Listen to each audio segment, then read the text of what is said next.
What's up, everybody? Welcome to episode 4 of the Storytelling Impact Show. I'm glad you're with me here. It's Sunday afternoon. I am in the middle of doing some digital minimalism stuff, so I just have hard drives, external hard drives all over the place that I'm working on transferring footage and really simplifying my life there. And it's a perfect segue for what I want to talk about today, because I was reading The Power of Now today, which is really a lot of spiritual script, I would say, and talks about how we think about ourselves and our mind and our emotions. And the part that I just read today was the idea that a lot of creative people need to give themselves the space to have creative ideas. And it's the same thing for scientists as well. In fact, let me see if I can find the section. I just posted yeah, here we go. I'm going to read this. The surprising result of a nationwide inquiry among America's most eminent mathematicians, including Einstein, to find out their working methods was that thinking plays only a subordinate part in the brief, decisive phase of the creative act itself. So I would say that the simple reason why the majority of scientists are not creative is not because they don't know how to think, but because they don't know how to stop thinking. And so I just thought that was a very interesting idea, because a lot of people talk about, you got to make content. All the marketers, all the people, companies like mine, we know that content is the answer, especially now in the format that the internet is, and how digital marketing is like it's not going anywhere, right? Like if you're not online somehow, you do not exist. And so I'm really starting to play around with the ideas of how do we do that in a meaningful way, and how do we do that very intentionally, so that what we're doing matters not just for ourselves and our company, but on a holistic, universal, global level of how are we doing stuff that matters, rather than just on this hamster wheel trying to spin content out as fast as we can. And so I titled this video about the one thing that will make your stories connect. And that one thing is emotions. And I know that seems like such a cop-out answer, but it's the truth. And as I work to give myself more stillness and allow more creative ideas to come up, I keep getting this little intuitive feeling that emotions, the more that we can speak to that, especially from a marketing sense, it creates the most amount of change possible. And when I work with clients, I work on doing video business cards. We work on making video assets that automate businesses, like all of these different things. I'm usually the biggest stickler on what is it that's going to create the most emotional response in the person, right? I don't focus on the offer. I don't focus on the price. I don't focus on how do we make a promo video that gets somebody excited. I'm more interested in how do I get that person to have an emotional response to the brand and to the mission and to the people that are running the company, more so than I do about the product or the services or the features of it. And the reason being is that once you can create that emotional connection, then first of all, you have a customer for life, because you've built the loyalty, right? Like they trust you, they're connected with you, they understand your passion and your mission in this company. But then past that, you also are going to essentially you're creating an energy that I believe is far more impactful than just a business marketing sense. And it becomes a lot more fulfilling when you start using narratives and stories and emotion-filled pieces in your marketing, because now you're speaking on a global level of we're all human, this is a human experience, and I'm trying to make it better by doing this. I have skills in this. And something Tom Bilyeu talks a lot about. If you know Tom Bilyeu, he's running Impact Theory. He was co-founder of Quest Nutrition, and he's really into neurochemistry. And a concept that he talked a lot about is, I'm blanking on it now. I forgot where I was about to go. Okay, I remember. He talks about how skills are essentially a set of tools that allow you to do something in the world, right? So by acquiring skills, it allows you to become more useful in society. And the reason that that matters for stories is that these skills and these tools can be used in like, there's so many different types of skills, there's so many different types of tools, right? So based on your 10% of what everything is possible, like the 10% you focused in, like for me it's storytelling, it's videos, it's audio, and it's music, like those, that's my skill set. So I can now use those to bring love, light, and energy to the world. And the way that I can do that in the biggest way is by using those tools to create stories that have emotions in them that allow other people to connect with them. So like, if you've never made a video before, if you've never played a flute before, if you've never recorded music before, you have no idea what that experience is like. But I do, because that's what I do, like that's my thing, right? So, but if I tell you a story about just that, if I tell you a story strictly about the what I call external circumstances of recording a song or doing this, whatever, like you're gonna get it, you're gonna understand, but it's very topical because you don't really have a frame of reference for what that's like. You've never experienced it before. And it's why they say people, like when you've walked a mile in somebody else's shoes, you understand, because you now have the same frame of reference that they do, you understand. So apart from like if we can't make somebody else go through an experience, especially if it's a long amount of time experience, like over the last 10 years, this is what I've learned, over the last 5 years, this is what I've learned. You can't just give up 5 years to walk in somebody else's shoes. So the other alternative that we have is stories.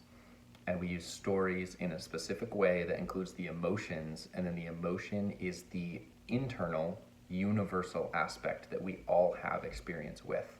So if you can remove the internal versus the external from each other, then you can use those and essentially interchange them and create new pieces and new narratives that allow you to connect with people. So for example, what I mean by that is that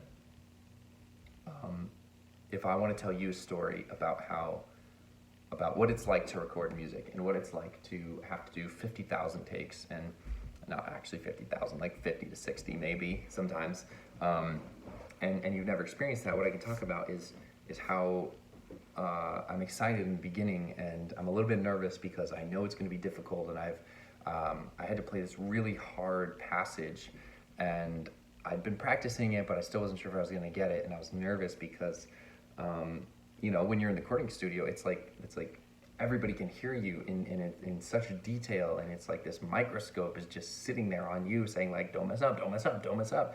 And you're like, I've been practicing, but I still might mess up. And like, you're nervous, right? And then as you go through that process, the recording process starts to feel a little bit more peaceful, because you get into a flow state and you're just there in this creative vibe with people, and then after that you can start becoming more creative with everybody. You're like, well, what if we did this? What if we did this? Let's try this.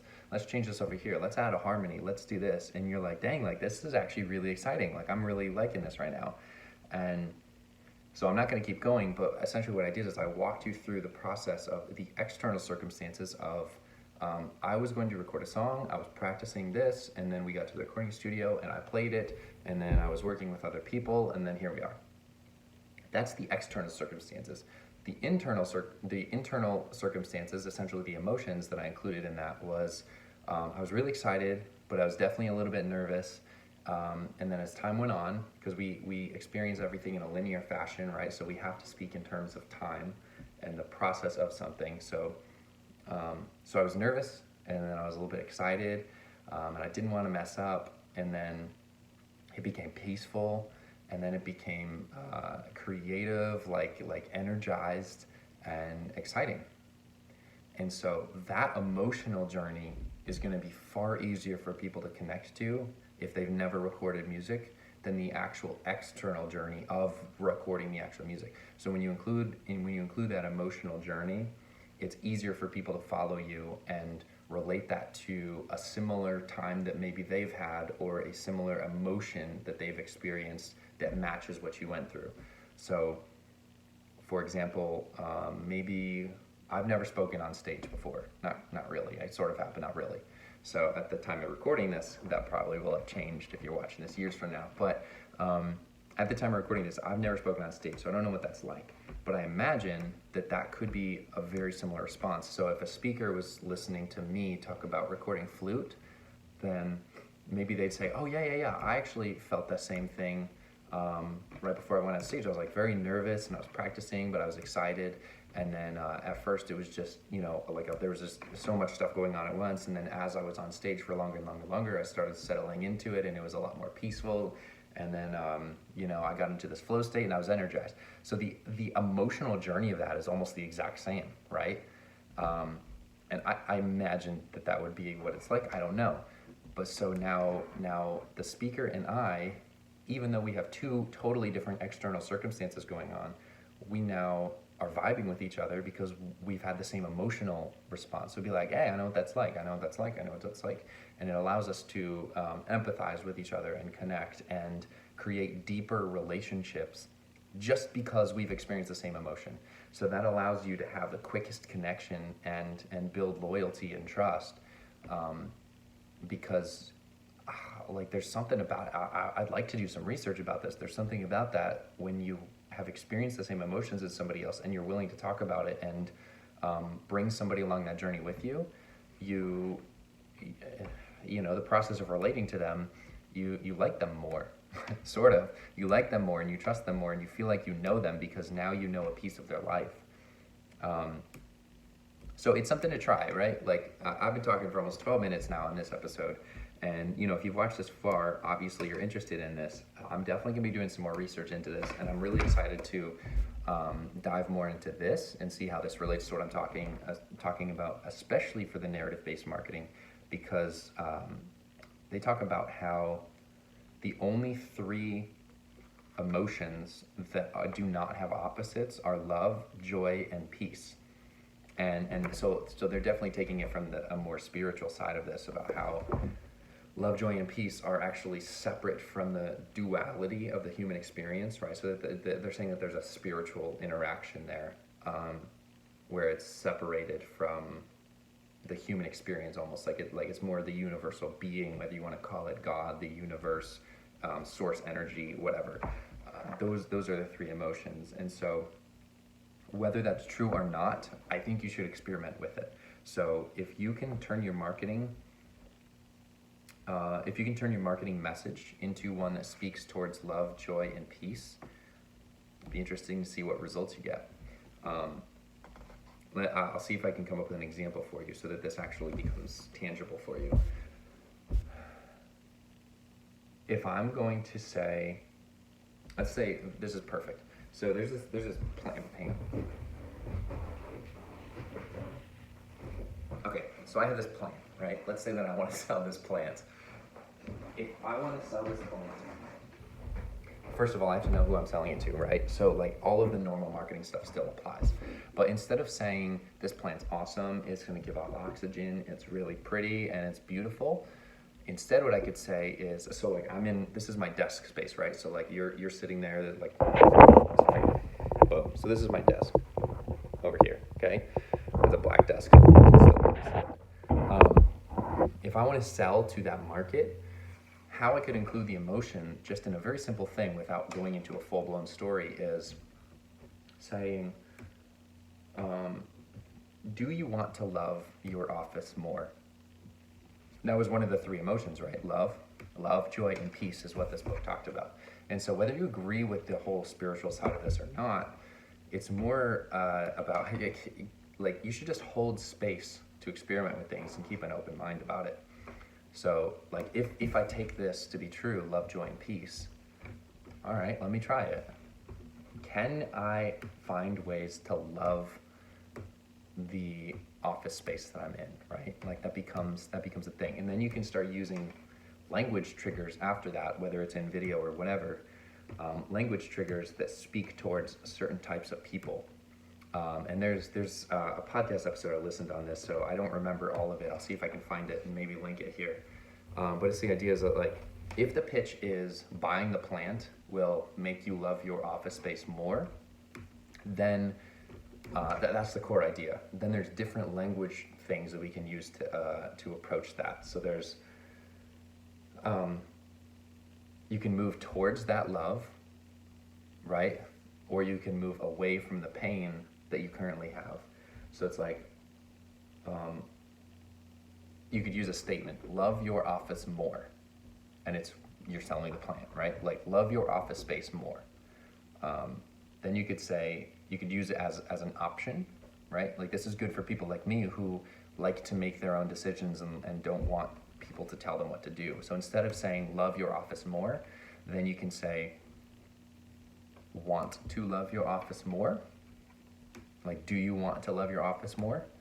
Be like, yeah, I guess I do. Yeah, all right. And then it makes me feel like I'm making a decision to buy that plant instead of you telling me that I should buy that plant. But I'm still using the emotional trigger of love in both of those. There's a few other ways that I'm not going to get into because this is a fairly lengthy episode. But my point is that no matter what you're doing for marketing, you should find ways to include that emotional piece of that in there, an emotional journey, or just the emotion of something that you can bring to your customer that you've either experienced or you can help them experience with your product or service. So that's really what I want to get about. I'm going to go deeper into frameworks and concepts in later episodes, but for now I'm going to leave it here. So I hope you enjoy this, and if there's anything like a particular insight or takeaway that you have, go ahead and leave it in the comments so everybody else can see that as well. And make sure you subscribe if you're not already. I'm doing this show almost daily, if not daily.